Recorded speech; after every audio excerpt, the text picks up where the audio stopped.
Naranasan mo na bang nakaupo sa harap ng cellphone mo, naghihintay sa reply niya, pero hindi dumating? Dati, mainit siya, masigla, at laging nakangiti sa mga mensahe mo. Ngayon, parang malayo at malamig na siya, na para bang wala ka ng halaga. Tatanungin mo ang sarili mo, ano bang nagawa kong mali? Bakit parang wala na akong halaga sa kanya? Hayaan mong sabihin ko ito ng diretso. Nagkukunwari siyang wala siyang pakialam at sinasadya niya iyon. Hindi ito pagkakamali, hindi ito isang yugto, hindi ito kalituhan. Isa itong planadong galaw at epektibo ito dahil ikaw ang nalilito, nagiging reactive at kinukwestiyon ang sarili mo. Pero ito ang katotohanang karamihan ng lalaki ay hindi naririnig. Sa sandaling magkunwari siyang wala siyang pakialam, iyon ang pagkakataon mong bawiin ang lakas mo, hindi lang sa relasyon, kundi sa buong buhay mo. Bago tayo lumusong sa pinakamalalim na pagbabagong mararanasan mo, mag-iwan ka muna ng komento ngayon. Ako ang may kontrol. Sabihin mo, angkinin mo, panindigan mo, dahil sa huli, hindi na magiging pareho ang buhay mo. Una, huwag mo siyang habulin kapag ang isang babae ay nagsimulang umurong, kapag naging tuyo ang mga mensahe niya, nawawala ang presensya niya at nawawala ang init ng boses niya. Ang unang instinct ng karamihan sa lalaki ay matinding kaba. Para bang may mahalagang bagay na dumudulas sa mga kamay mo at iniisip mong ang tanging paraan para hawakan ito ay higpitan palalo ang kapit. Pero basagin na natin ang instinct na iyon ngayon dahil habang lalo mong hinahawakan, mas mabilis siyang mawawala. Ang paghahabol sa babaeng nagkukunwaring walang pakialam ay parang pagsisigaw sa taong desidido ng huwag kang pakinggan. Iniisip mong mababago ng lakas ng boses mo ang isip niya, pero ang totoo, lalo lang nitong pinapatunayan ang desisyon niya. Tinuturuan mo siyang ang katahimikan niya ay may kapangyarihan. Sinasabi mo sa kanya, kahit hindi mo binabanggit, na mas makapangyarihan ang pagkawala niya kaysa presensya mo. At iyan ang pinakadelikadong mensahe na maipapadala ng isang lalaki. Kapag umatras siya at agad kang nagpadala ng mas maraming text, nagplano ng mas maraming date, o nagtanong kung ayos lang ba siya, talo ka na. Mas mahalaga pa, nawalan ka ng respeto sa sarili. Ang tunay na halaga ay hindi nagmamakaawa. Ang tunay na lalaki ay hindi humahabol sa taong lumalayo. Humihinto siya, nagmamasid, at nag-aayos muli. Dahil ang babaeng nagkukunwaring walang pakialam ay naghahanda lang ng entablado para sa iyo na sumayaw. Gusto niyang makita kung hanggang saan ka pupunta para patunayan ang sarili mo. Ang problema, karamihan sa lalaki ay hindi alam na sumasayaw na sila. Iniisip nilang pagmamahal iyon, iniisip nilang katapatan iyon, iniisip nilang ang pagpupursige ang magpapanalo sa puso niya. Pero ang totoo, nagiging isa lang sila sa mga manlalaro sa teatro ng ego niya, pinapalakas ang kanyang pagpapahalaga sa sarili habang inuubos ang sarili mong halaga. At klaruhin natin, ang sino mang babaeng kailangan mong magmakaawa, magpatunay o habulin, hindi pag-ibig ang hanap. Kontrol ang hanap. Naghahanap siya ng kumpirmasyon na hawak pa rin niya ang emosyonal na kapangyarihan sa iyo. Kaya ano ang dapat mong gawin? Huminto ka, huwag kang agad mag-reply, huwag kang humingi ng linaw, huwag kang magplano para muli siyang makuha. Sa halip, mabuhay ka, mag-focus ka, magtayo ka. At kapag napansin niya ang pagkawala mo at mapapansin niya iyon, huwag kang tatakbo pabalik. Sa sandaling magpadala siya ng banayad na hi, obserbahan mo, suriin mo. Hayaan mong siya naman ang magpursige para makabalik sa enerhiya mo. Dahil kung ano ang pinapayagan mo, iyon ang inuudyukan mo.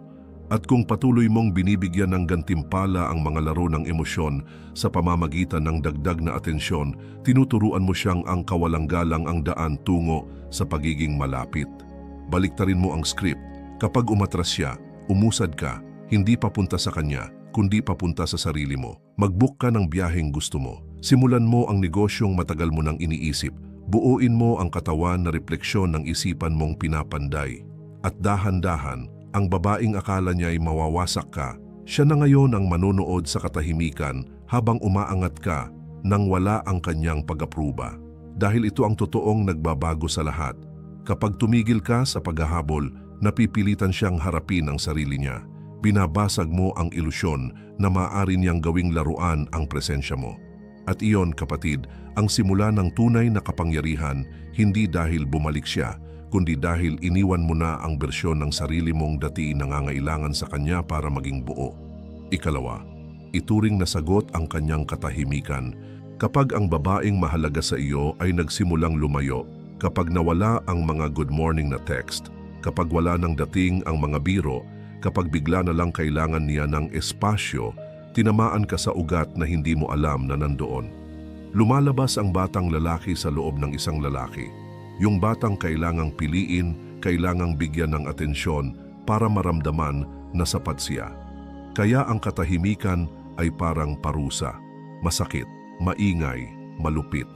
Pero paano kung sabihin ko sa iyo na ang katahimikan niya ay hindi tanong na dapat mong lutasin? Isa itong sagot na dapat mong tanggapin. Karamihan sa lalaki, kapag naramdaman nilang lumalayo ang babae, agad naghahanap ng dahilan. Siguro stressed siya, sabi nila. Siguro sinusubukan lang niya ako. Siguro may nagawa akong mali at iyan ang patibong. Dahil tuwing tinitingnan mo ang kawalan niya bilang palaisipan, binibigyan mo iyon ng halaga, binibigyan mo iyon ng kapangyarihan, ibinibigay mo ang kapayapaan ng loob mo sa isang taong pinakita na mismo sa kilos niya na hindi kaniya prioridad ngayon. Unawain ito. Malalim na nakikipagkomunika ang mga babae sa pamamagitan ng kilos, hindi salita. Kung gusto ka niya sa mundo niya, alam mo, hindi dahil sinabi niya, kundi dahil mararamdaman mo. Makikita mo sa enerhiya niya, mapapatunayan mo sa effort niya. Kaya kapag nakita mong bumaba ang effort niya, paniwalaan mo iyon. Hindi iyon kalituhan, iyon ay kumpirmasyon. At ang trabaho mo ay hindi humingi ng linaw. Ang trabaho mo ay kumilos ayon sa realidad. Sinisira ng mga lalaki ang dignidad nila kapag namamalimos ng mumu ng emosyon. Galit ka ba sa akin? May nagawa ba akong mali? Pwede ba tayong mag-usap? Hindi iyan senyalis ng lakas. Iyan ay senyalis ng pagkawala ng koneksyon sa sarili mong halaga. Hindi mo kailangan ng paliwanag para sa pagkawala niya. Ang kawalan ng effort niya ang nagsabi ng lahat. Pero ito ang mas makapangyarihan, ang tugon mo rito. Lalo ka ba niyang napapaikot kahit wala na siyang gana? O kaya ba mong kumalas ng buo ang dignidad at muling ituon ang atensyon mo? Dahil kapag itinuring mong sagot ang kanyang katahimikan, tumitigil ka sa pakikipaglaro sa kanya. Tumitigil kang umasa. Tumitigil kang kumapit sa patay na enerhiya at binabawi mo ang bagay na hindi niya akalaing makukuha mo, ang kontrol sa sarili. Ang katahimikan na iyon, hindi mo kasalanan, pero iyon ang pagsubok mo. At napapasa mo ito sa pamamagitan ng pag-usad ng walang palakpakan, walang closure at walang konfrontasyon. At kung sakaling bumalik siya na may linyang busy lang ako o kailangan ko lang ayusin ang sarili ko, huwag mong bigyan ng gantimpala ang kawalang galang. Hindi mo kailangan ng paliwanag, ang kailangan mo ay consistency. At kung hindi niya iyon na ibigay noong pinakamahalaga, hindi niya karapat-dapat ang pribilehiyong makabalik kapag nakausad ka na. Simulan mo ngayon sa pamamagitan ng pagsasanay sa isipan mo na tingnan ang paglayo hindi bilang pagtanggi, kundi bilang pagdidirekta, hindi para magpanik, kundi para lumihis ng landas. Dahil ang katahimikang minsan ay sumira sa iyo, maaari na ngayong maging espasyo kung saan muli mong binubuo ang bersyon ng sarili mo na hindi na muling kukwestiyonin ng kahit sinong babae. Hindi dahil hindi siya susubok, kundi dahil hindi mo na kailangan ang pag-aproba niya para patunayan ang lugar mo sa mundo. Kapag siya'y kumalas, huwag mong habulin ang ingay. Piliin mo ang kapayapaan. Ang katahimikan na nararanasan mo, ang mga hindi nasasagot na text, ang malamig na balikat, ang mga laro ng emosyon, lahat iyan ay refleksyon ng mas malalim na pattern na kailangan mong putulin. Hindi para sa kanya, kundi para sa sarili mo. Ikatlo, wala kang gagawin inaasahan niyang mag-react ka. May dahilan kung bakit nararamdaman mong gusto mong sumagot kapag bigla siyang lumamig. Dahil nakasanayan mong isipin na kailangang ayusin ang emosyonal na paglayo, na ang katahimikan ay katumbas ng problema, na ang distansya ay delikado. Pero paano kung sabihin ko sa iyo na ang paglayo niya ay hindi problema? Isa itong estratehiya, sinasadya man o hindi, isa itong pagsubok, hindi ng pagmamahal mo, kundi ng kontrol mo sa emosyon. Inaasahan niyang masira ka, inaasahan niyang mag-alala ka, magtaka, at titigan ng cellphone mo sa hating gabi na parang alipin ng huling mensahe niya. Inaasahan niyang mapansin mo ang mabagal na sagot, ang mga planong nakakalimutan, ang pagbabago ng tono. At mapapansin mo nga, pero hindi ibig sabihin ay kailangan mong mag-react. Dahil sa oras na ginawa mo, kapag hinabol mo, nag-double text ka o nagtanong ka, binibigyang halaga mo ang asal niya. Tinuturuan mo siyang reactive ka, na pwede niyang pakialaman ang kapayapaan mo, na ang inconsistency niya ay nakakapagpaikot sa iyo. At sa oras na ipakita mo iyon, tuluyan mong nawawala ang bentahe. Kaya ang katahimikan mo ay mas makapangyarihan pa kaysa libong salita. Hindi dahil laro ito, kundi dahil binabasag nito ang paulit-ulit na siklo. Isipin mo ito, nagsimulang lumayo siya at sa halip na mag-react, naglaho ka sa progreso. Hindi ka nag-explain, hindi ka nagmakaawa, basta nag-disconnect ka, lumubog ka sa trabaho, pinatalas mo ang isipan mo, naging mas malakas, mas matalas, mas kalmado ka. Lumipas ang ilang araw, sinilip niya ang kwento mo, kita niyang kumikinang ka, abala ka, hindi ka maabot, nag-text siya ng, "Hey," at hindi mo man lang binuksan. Bakit? Dahil inaasahan niya ng drama, pero ibinigay mo ang kawalang pakialam. Inakala niyang hahabulin mo siya, pero ibinigay mo ang katahimikan. At ang katahimikan na iyon, iyan ang pinakanakakatakot sa kanya dahil iyon ay senyales ng disiplina sa emosyon. Para bang sinasabi mo, hindi ako humahabol ng aliw. Ginagawa ko iyon sa sarili ko, maaaring hindi niya aminin, pero malalim na naaakit ang mga babae sa lalaking hindi nangangailangan sa kanila. Hindi yung nagsasabi, kundi yung nagpapatunay sa pamamagitan ng pagkawala kapag siya'y binastos. Gusto mong maging bihasa sa relasyon. Tandaan ito, tinuturuan mo ang mga tao kung paano ka tratuhin base sa kung ano ang pinapayagan at pinapansin mo. Kapag nawala siya at wala kang ginawa, nagiging hindi ka mahulaan. At ang pagiging hindi mahulaan ng isang lalaki ay nakakaadik. Hindi ka niya mabasa, hindi niya masukat ang halaga mo sa reaksyon, at ang misteryo na iyon ay binabago ang buong dinamika. Ngayon siya na ang nababaliw, siya na ang nagtataka. At ikaw? Kalmado ka. Bakit? Dahil nakalaya ka mula sa tukso na ayusin ang lahat. Pinili mo ang disiplina kaysa drama. At iyon, kapatid, ang tunay na kapangyarihang emosyonal. Isabuhay mo ito ngayon. Kapag lumayo siya, salaminin mo ang distansya niya, hindi ang lamig niya. Huwag mong gantihan ng pait ang lamig niya. Sagutin mo ng kawalan. Hayaan mong ang pagkawala mo ang magsalita ng mga salitang hindi na kailangan ng iyong pride. Hayaan mong ang paglago mo ang maging tanging sagot. Hindi ka nabubuhay para intindihin ang pabago-bagong emosyon niya. Nabubuhay ka para pagharian ang mundo mo.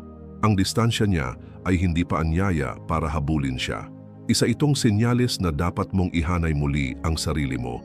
Tigilan mong maging laging available sa hindi available. Tigilan mong mag-invest sa taong nilalaro ang presensya mo. Mahal ang atensyon mo. Gastusin mo lang kung saan ito pinapahalagahan.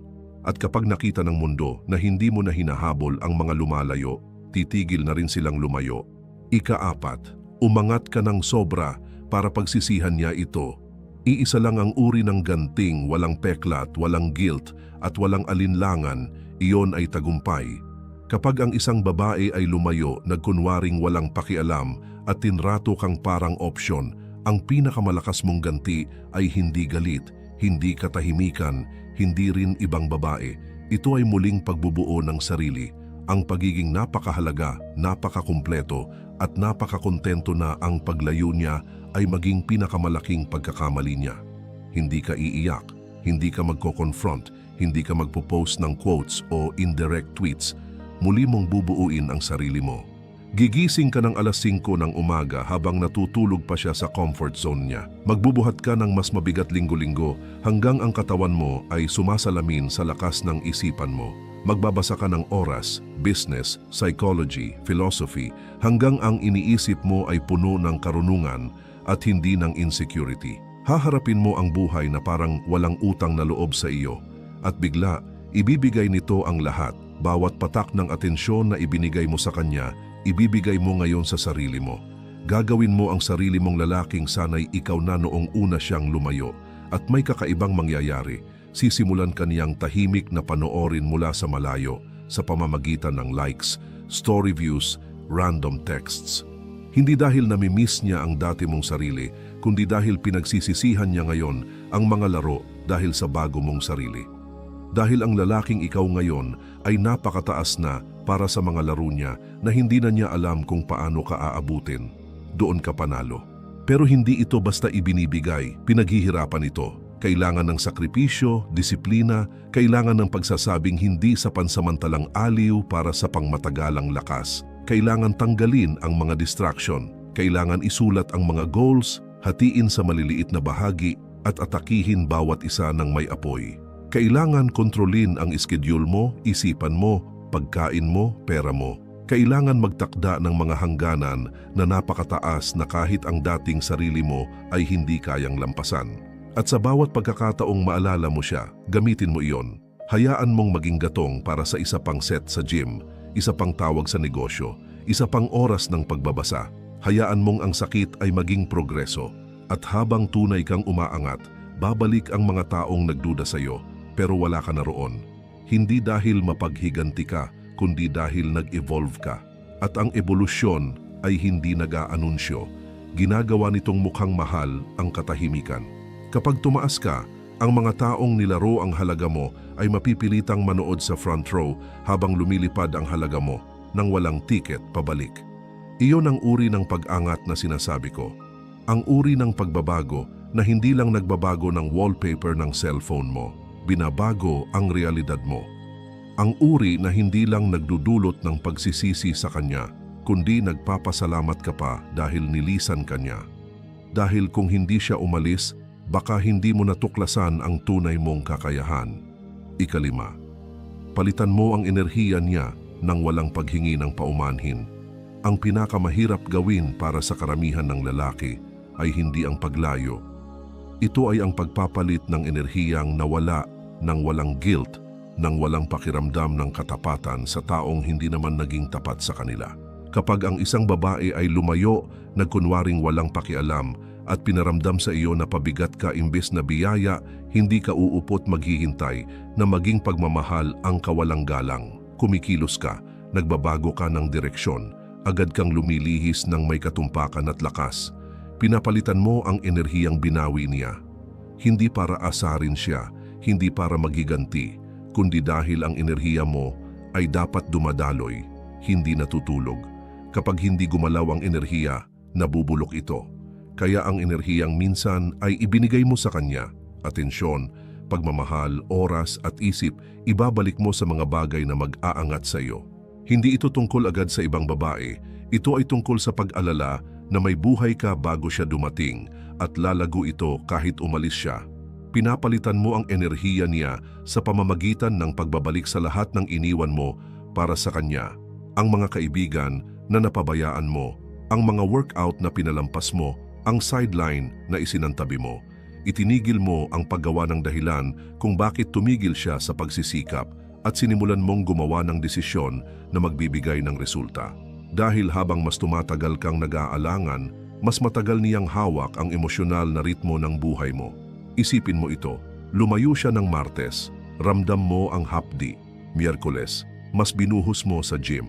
Huwebes, nilubog mo ang sarili mo sa bagong business course. Biyernes, lumabas ka, fresh haircut, matalim ang isip, malinaw ang presensya. Sabado, napansin niyang hindi ka nag-message. Igo niya ang unang tinamaan. Linggo, abala ka sa pagdidisenyo ng kinabukasan mo para alalahanin pa ang taong nag-ghost sa nakaraan mo. At ang pattern na iyan, ang mabilis na paglipat ng direksyon, ang naghihiwalay sa mga lalaking mabilis maghilom at sa mga lalaking nananatiling stuck. Ang pagpapalit ng enerhiya niya ay hindi pagtataksil. Ito ay kaligtasan. Ito ang ginagawa ng tunay na lalaki na tumatangging maging emosyonal na pulubi. Hindi ka uupo sa pintuan na parang naghihintay na bumalik siya. Magtatayo ka ng bagong pinto at sa oras na kumatok siya, nasa ibang bahay ka na. Gusto mong gumaan ang pakiramdam mo, itigil mong paulit-ulit sa isip ang mga ginawa niya, simulan mong palitan ang presensya niya sa buhay mo. Gumawa ng bagong playlist, magbasa ng bagong libro, makipagkilala sa bagong tao, maglakbay sa bagong lugar. Isulat ang mga layunin mo, hindi ang sakit mo. At kapag nakilala mo ang ibang babae, huwag mong salain sila gamit ang lente ng nakaraan. Hayaan mong maging bago sila. Hayaan mong makilala nila ang bago mong sarili. Dahil ang bersyon ng sarili mong tumatanggap ng mumo ay wala na. Inilibing mo siya sa ilalim ng disiplina, layunin at bigat ng sariling pagbabago. Sa bawat pagkakataong mamiss mo siya, ipaalala mo sa sarili mo, pinakita niyang kaya niyang umalis. Ngayon, ipakita mo sa kanya at sa sarili mo na kaya mong mabuhay nang wala siya. Palitan mo ang enerhiya niya ng layunin, ng kapayapaan, ng mga taong nagbubuhos ng halaga sa iyo. Hindi dahil masama siya, hindi dahil mapait ka, kundi dahil natutunan mo na ang enerhiya mo ay pera. At hinding-hindi mo na ito gagastusin kung saan hindi ito nirerespetuhan. Ika-6, ipaalala mo sa kanya na napapalitan siya ng hindi sinasabi ang pinakamakapangyarihang mensahe na maaari mong ipadala sa isang babae ay katahimikan na suportado ng tagumpay. Hindi ito quote, hindi ito talata, hindi rin ito sagot na pasaring. Isa itong transformasyon, ang pagiging napakataas, napakamatatag, at napakadi maitatanggi na ang tanging magagawa niya ay panoorin ang pag-angat mo mula sa gilid. Hindi dahil binablock mo siya, hindi dahil minura mo siya, kundi dahil umangat ka nang walang hinihinging permiso. Iyan ang paraan para ipaalala sa kanya na napapalitan siya, hindi sa pamamagitan ng mga banta, hindi sa tantrums, kundi sa buhay na hindi na siya karapat-dapat pasukin. Kapag tumigil ka sa pagre-reply, kapag tumigil ka sa pagpapatunay ng halaga mo, kapag pinutol mo ang access niya sa oras at enerhiya mo, guguho ang buong laro. Umaasa siya sa validation mo, pinapakain niya ang sarili niya sa pag-aalinlangan mo. Lumayo siya para makita kung hahabulin mo siya. At nang hindi mo ginawa, nang naglaho ka, imbes na nagmakaawa, nagbago ang script. Dahil hindi sanay ang mga babae sa kawalang pakialam. Sanay sila sa mga simp. Sanay sila sa mga lalaking nakapila, umaasang mabibigyan ng pangalawang pagkakataon, umaasang makakakuha ng reply.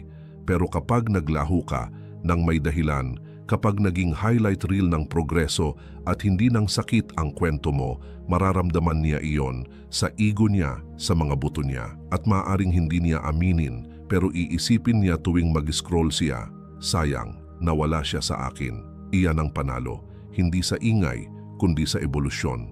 Ang babaeng minsang umasta na parang disposable ka, ngayon nakikita niyang siya ang tunay na napalitan. Hindi ng ibang babae, kundi ng mas mahusay na bersyon ng sarili mo.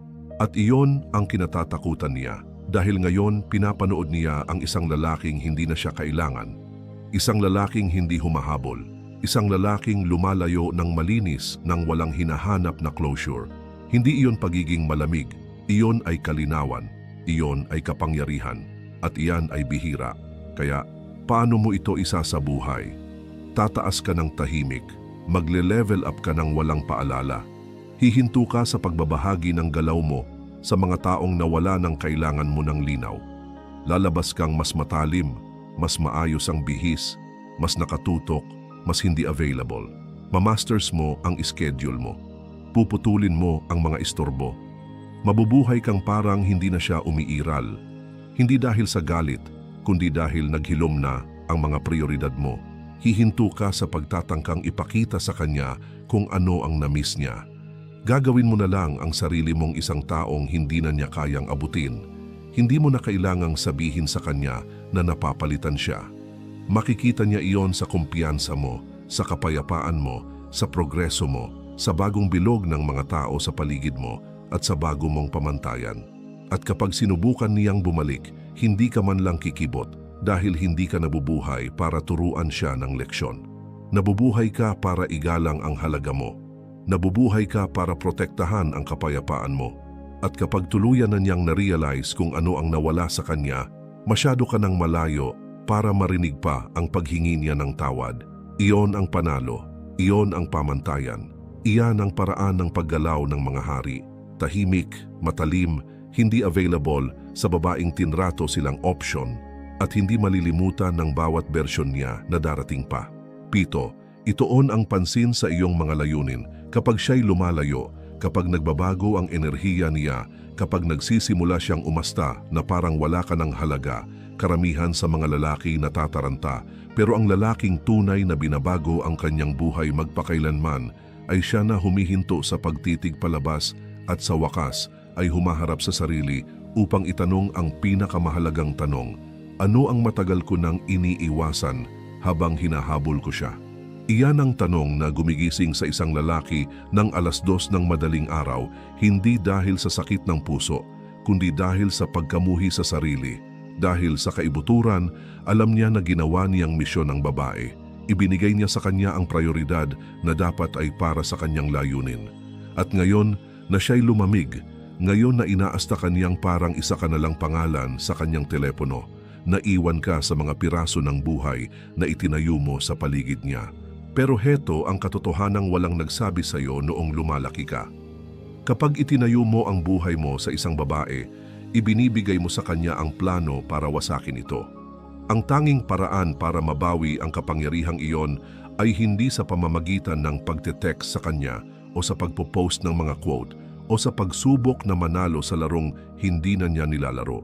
Ito ay sa pamamagitan ng pagre-redirekta ng bawat patak ng enerhiya, atensyon, gutom at oras na ibinigay mo sa kanya tungo sa isang misyong hindi kailanman kayang agawin sa iyo. Iyan ang paraan ng pag-angat. Iyan ang paraan ng pagtayo ng realidad na ginagalawa ng mga babae hindi tinatakasan. Ang mga layunin mo ay hindi opsyonal, para itong oksiheno. Iyan ang dahilan kung bakit ka narito sa mundo. At sa tuwing binabaliwala mo ang mga ito para lang sa isang mood ng babae, para kang sinasakal. Kaya ano ang gagawin mo ngayon? Magiging brutal kang tapat sa sarili mo. Isusulat mo ito, hindi sa ulo mo, hindi sa cellphone mo, kundi sa papel, gamit ang ballpen. Ano ang gusto ko sa susunod na 12 buwan? Anong klasing katawan? Anong klasing kita? Anong klasing mga tao sa paligid? Anong skills? Anong habits? Pagkatapos, hatiin mo ito sa maliliit ngunit mararahas na hakbang. Gumising ng 1 oras ng mas maaga, magbasa ng 10 pahina araw-araw, mag-gym kahit masakit, mag-aral gabi-gabi na parang nakasalalay dito ang buhay mo dahil nakasalalay nga. Ang emosyonal mong kaligtasan ay nakasalalay sa iyong misyon. Ang talas ng iyong pagkalalaki ay hinuhubog sa katahimikan kung saan naghahanap ng aliw ang iba. Ang kumpiyansa mo ay hindi nabubuo sa pagmamakaawa na mahalin ka niya. Nabubuo ito sa paggalang mo sa iyong mga layunin. Kahit sino pa ang lumayo, iniisip mong para sa hinaharap lang ang tagumpay? Mali. Bawat minutong idinidelay mo ang layunin mo, unti-unti mong sinisira ang hinaharap mo. Habang siya'y nag-e-enjoy ng atensyon mula sa mga lalaking walang pake sa kaluluwa niya, pwede mo nang buuin ang legacy na pagsisisihan niyang iniwan niya. Habang umaasta siyang nakalimutan ka niya, pwede ka nang maging lalaking magpapaalala sa kanya ng iyong katahimikan magpakailanman. Pero hindi mo magagawa iyan kung patuloy mong chine-check ang profile niya. Hindi mo magagawa iyan kung patuloy kang humahabol ng mga usapang walang patutunguhan. Ang lalaking nagbabago ay hindi naghihintay na maging handa. Kumakilos siya, nagpapasya siya, isinusulat niya ang kanyang mga layunin, hinahati ito at pinapanagot ang sarili. At ang salitang iyan, pananagutan, iyan ang nagtatangi sa mga bata mula sa mga tunay na lalaki. Kapag umaasta siyang wala siyang pake, karamihan ng lalaki bumibigay. Pero ikaw, nagtatayo ka, lumiliko ka, umaangat ka sa mga paraang hindi niya inakalang kaya mo.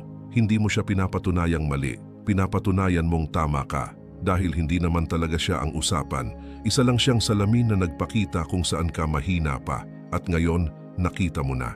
Ngayon, alam mo na. Kaya tumayo ka, patayin ang telepono mo, i-block ang mga istorbo, isulat ang plano at isakatuparan ito ng walang humpay. At sa tuwing susubukang bumalik ang alaala niya sa isipan mo, tanungin ang sarili, dinadala ba ako ng pag-iisip na ito palapit sa aking bisyon o inilalayo ako rito? At kung inilalayo, bitawan mo. Piliin ang iyong bisyon, piliin ang iyong mga halaga, piliin ang iyong boses, ang nagsasabing, ipinanganak akong magtayo, hindi magmakaawa. Dahil kapag nabuhay ka ng ganyan, mararamdaman niya ito. At kahit hindi siya bumalik, hindi mo nagugustuhin pa. Hindi dahil masama siya, kundi dahil ang lalaking naging ikaw sa pagkawala niya ay sobrang makapangyarihan, sobrang driven, sobrang nakatuon para muling gawing misyon ang ibang tao. Iyan ang paraan ng panalo. Iyan ang paraan para maging untouchable. Hindi sa paghihiganti, hindi sa laro, kundi sa mga layunin at sa matinding dedikasyon para makamit ang mga ito. Konklusyon, katatapos mo lang marinig ang mga katotohanang hindi maririnig ng karamihan sa mga lalaki. Mga katotohanang hindi itinuro ng kanilang mga ama, hindi ipinakita ng paaralan at hindi gustong ipaalam ng lipunan. At ngayon, simple na lang ang tanong, ano ang gagawin mo dito? Patuloy ka bang magche-check ng profile niya? Umaasang may pake siya? Pinapaliit ang sarili mo sa katahimikan na iniwan niya?